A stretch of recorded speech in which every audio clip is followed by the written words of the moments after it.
Welcome back, everyone, to the NICA Digital Open Day. A huge thank you to our graduates, Jamie and Luke. Those guys are great. And look, we really love seeing where the diverse career paths in a circus degree can take you. So those guys are always welcome back at NICA, and we love catching up. Quick recap of the day. Today, you guys have had an opportunity to meet some of our NICA team, learn more about the programs and training we offer here at NICA. We've had a look at the health and safety. We've met some inspiring graduates, and we're about to move on and check out some of your video clips that you guys have sent in. So Emily and I are here, and we will do our best to give you guys some constructive feedback on your clips. So if we're ready to go, let's have a quick look at your first clip. The front planche. Emily, very difficult. Yeah, and especially with that reverse grip as well. Great strength, great core control there. Exercises and strength like this are very diverse, and you'll be able to use this sort of strength and training in so many different specialty areas. So something like aerials, acrobatics, or even hand balancing, the control and the strength here, fantastic to see. We've got our next clip. We've got a tumbling exercise. Here we go. Wonderful. Excellent. So very quickly, we've kind of spoken before about videoing skills. Do you want to talk a little bit about that as well? Yeah, if you've got someone videoing you, especially like this person seems to have because the camera's moving, try and get them to go side on so that we can see, or you can see, what is happening throughout your whole skill. Because sometimes you miss little bits, and it might just be that key that helps fix that skill up. So we can see here the forward aerial. Not bad. A bit of a funny landing, and going from that forward momentum, having to pause and then reverse it to go into your back handsprings or your back flips. Here, flip, trying to generate power, and the back whip, needing to push a little bit more through those legs, lifting the chest and the head up at the end. That will help finish that rotation. And also, I think in that whip, using the arms to drive and get a little bit more height there. Yeah, and I'd say All that right. same with the front aerial as well. Just really finish that push through the legs, and that will help make that landing a bit nicer. Let's move to the next clip. We've got a hand balancing. Fantastic. So we've got some leg corrie into diamonds, into cartwheel out. Okay, fantastic.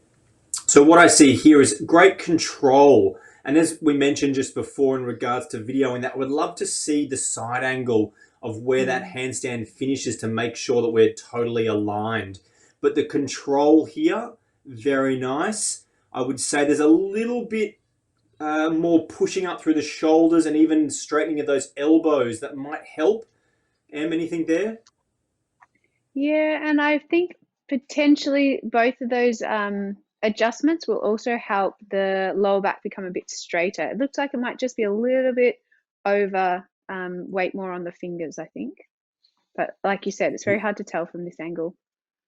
Yeah, that's right. And look, I think this particular student here is almost ready to take that next step and having Mm. a play with transferring of weight, and that could be into one arms, that could be into side flags and other sort of variations. So definitely on track. Well done. Another hand balancing. What are they on there, Em? Can you see? Uh, Dumbbells, because some of the dumbbells have that hexagon edge, they have a really smooth balance, so they're actually quite good as home parallettes. Ah, fantastic. And the parallettes obviously will save the wrist. So instead of having that Mm. wrist flexion, it's quite good if you've got wrist pain to keep that wrist nice and straight. So we can see here the tracking, the control in the handstand is definitely there. Again, if it was a little slightly filmed on the side, we'd be able to have a look at the head position. But obviously, it's not playing too much havoc. Um, those ribs could come in a fraction. But all pretty aligned. Pretty happy with that. Mm.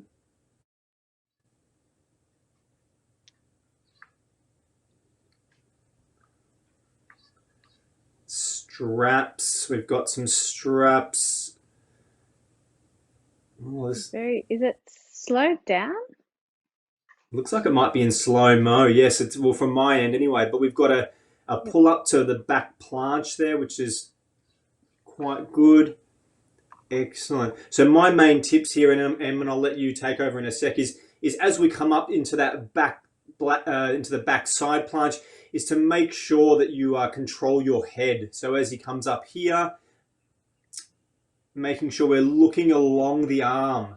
Yeah, that will help just roll that shoulder back a little bit. And as we come out of the skill, making sure we always protect the shoulder. We don't want to jerk and cause an injury through the shoulder. So always controlling as we come out. Yeah, no, that's pretty much all I have to add too. And when you're going from your over position, whatever that has many different names, and turning into your side planche, making sure your pathway is nice and clear. So getting those feet together to get that clear rotation into that back flag or backside planche. Well done there. There's some training and some strength Mm. there, and a lot of potential to progress in the straps discipline. Okay, hand balancing, very popular today. So we've got this sort of hollow back, or this Mexican position. Oh, and the lower down, very nice. That's fancy. Almost some contortion-y back bridge, flexible positions, back walk over out. Great. Let's have a look. So we've got a pike up. We need to use a little bit more of our flexibility in that pike up, I think. The hollow back here is that it's good control. It's quite difficult on the floor because you don't have a block to sort of grip with, but then there's the change of position, the lower down to the roll back.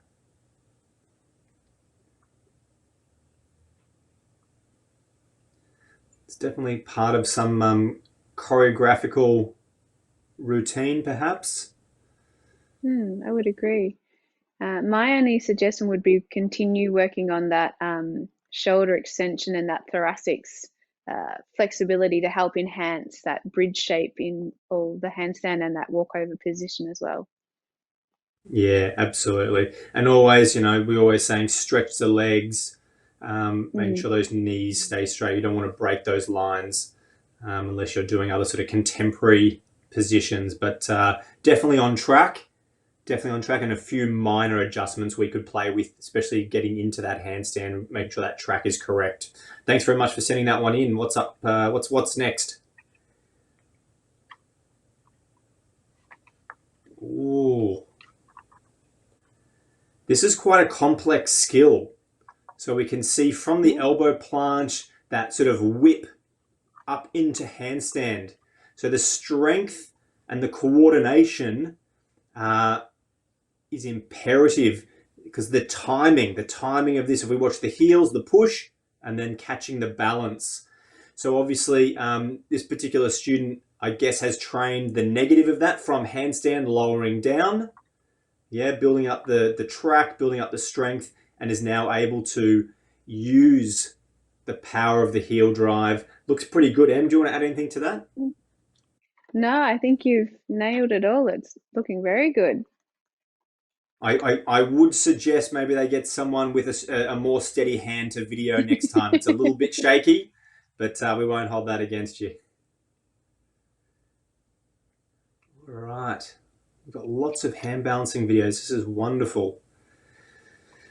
So we've got a straddle. Oh, here we go. Up into handstand. Again, Em, is that playing in slow-mo for you as well?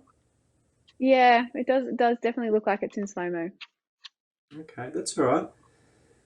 We get to enjoy the position. So there's almost the starting of a side flag here.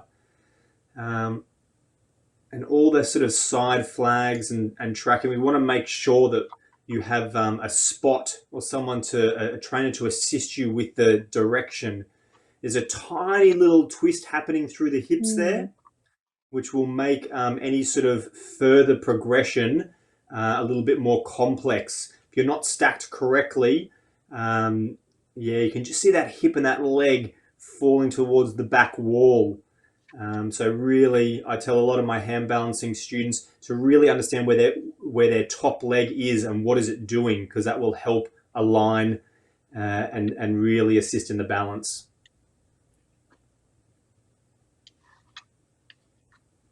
Yeah, nice, good potential. I think we have a lot of options for further training and development. But yeah, well done with that one. Here we go. The kick up to handstand. Yeah, great. Nice So alignment. it is. It's good. It is good alignment. And so I would say with this particular student is to always to make sure that we want to try and force the weight into our fingers in the front of our hand. I can almost see it's sitting back a fraction, and we're almost counterbalancing with the chest and the butt and the legs. It's kind of got a little bit of a Z in it.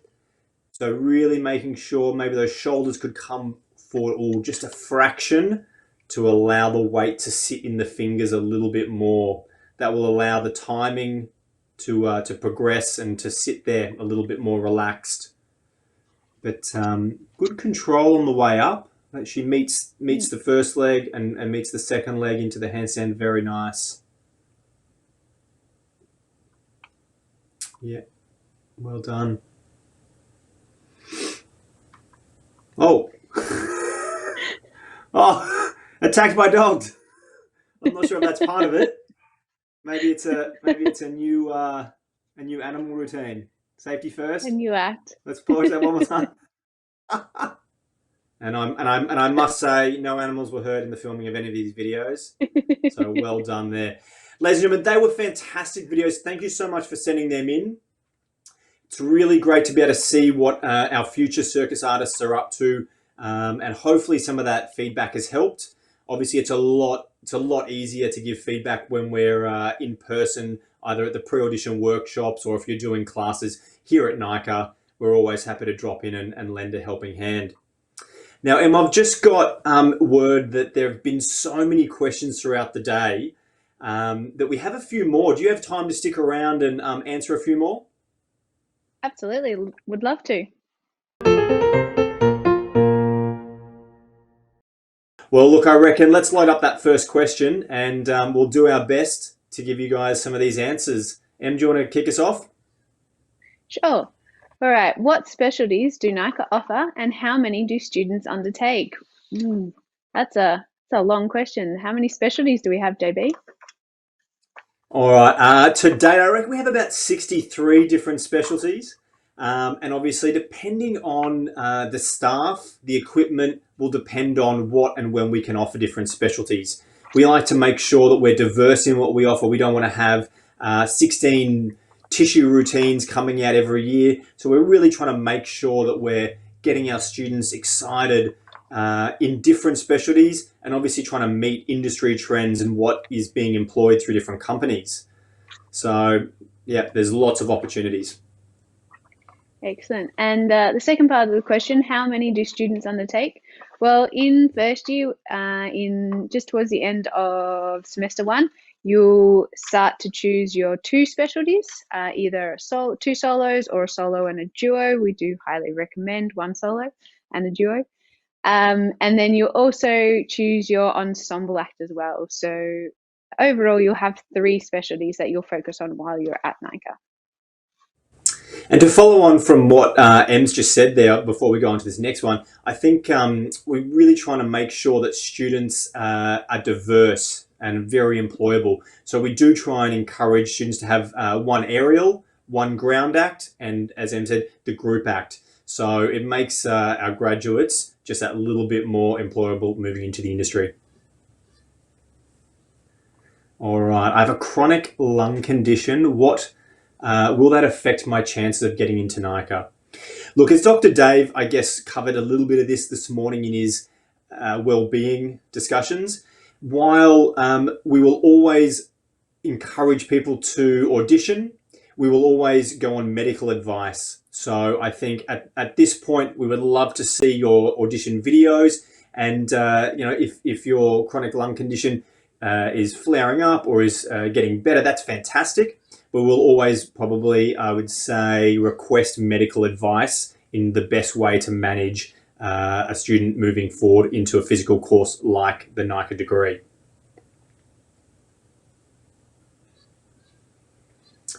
Are there any opportunities for students to intern or work with professional circus companies? So NICA is a very interesting course, and as JB said earlier, everything within the course is scaffolded together to make the most of your time in the space. So unlike courses like your paramedics or nursing, we don't have internships written into the degree. However, if an opportunity arises, we will try to work with a student in individual cases to try and allow that to happen. Sometimes these happen during your holidays and stuff, so it doesn't take away from your time at the space, but it can happen. Absolutely. What will be happening with international students next year? Well, let me just consult my crystal ball. Obviously, due to the coronavirus, we actually have no idea. We are encouraging all international students to still apply, but we are putting a caveat on that, saying that we will need to abide by the health and safety government regulations, travel regulations that are handed down to us. So ideally, we can get all of our amazing international students here at NICA, but unfortunately, at the end of the day, it may not be possible, but we will do everything we can to make it happen.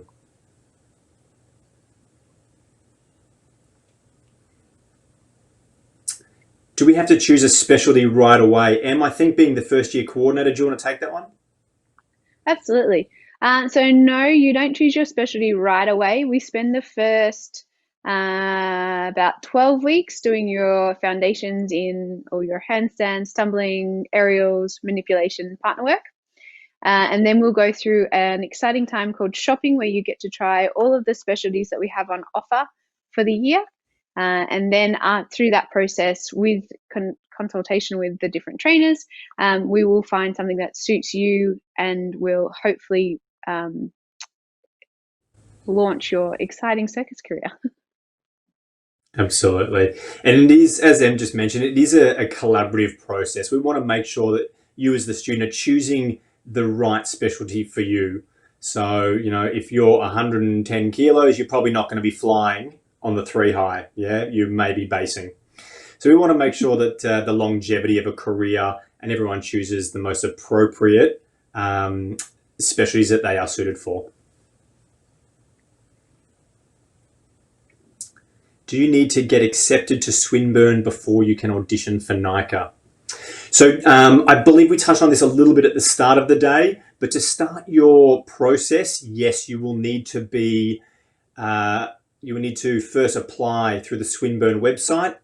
And once you've sort of gone through that process, NICA will send you guys out the requirements for the video audition. So yes, step 1 is through the Swinburne application, and then NICA will be in contact with further information.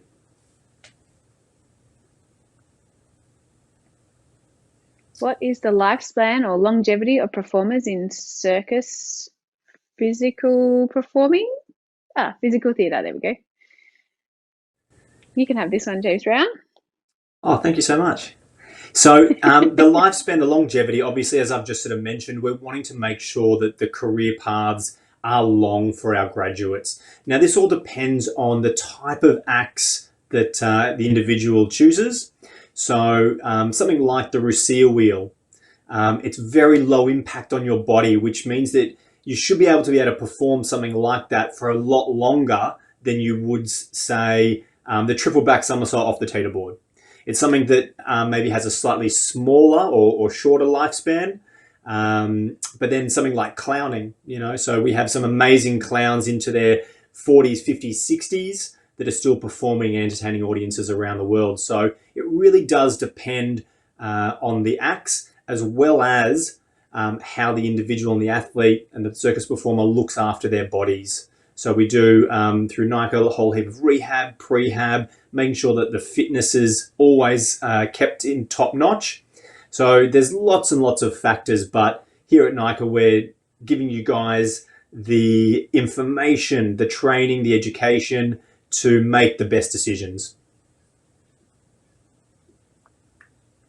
Okay, next question. Does physiotherapy cost extra during this course? Look, it's an interesting question. Here, NICA goes above and beyond and offers all students physiotherapy. So we really make sure that you guys are in top notch, and we look after any of those little niggles or tight muscles that you may have. However, if you do make a physio appointment and you do not keep it, there may be charges attached to that. So while it doesn't cost extra to go and see the physios, we do expect that you guys manage your time and that you keep any bookings that you make with the medical team. All right, I think that's our last question. Wow, there's some really great ones there. Em, thank you so much for joining us for that question and answer session. Thank you so much. Thanks for having me. Pleasure. We'll see you on the training floor real soon. Ladies and gentlemen, I would like to thank you for taking the time to be a part of NICA's first ever Digital Open Day. Look, I hope it was informative and you guys had some fun. And I also hope everyone's internet buffer levels survived. Obviously, everyone's on the screens day to day, so all the best. A reminder that applications close on October 16. So if you are wanting to audition for your place here at NICA in 2021, you will first need to apply via the Swinburne website. If you're worried about any of those technical issues about creating or editing your video, please get in touch with the NICA admin team. You can email us at auditions@nica.com.au. A huge thank you to all the NICA team behind the scenes getting this event set up. And of course, our grads today, Jamie and Luke Ha. And look, a huge thank you to everyone, all your guests that have taken you through this NICA information session. Dr. David Munro, Martine Howard, Vasily Ivanov, Emily Hughes, Alex Gullen, Zeb Hunter, Meredith Kitchen, Mel Stevens, and my name is James Brown. Thank you so much for joining us. Keep up your training, and I look forward to seeing you guys on the NICA training floor. Have a great weekend. Bye now.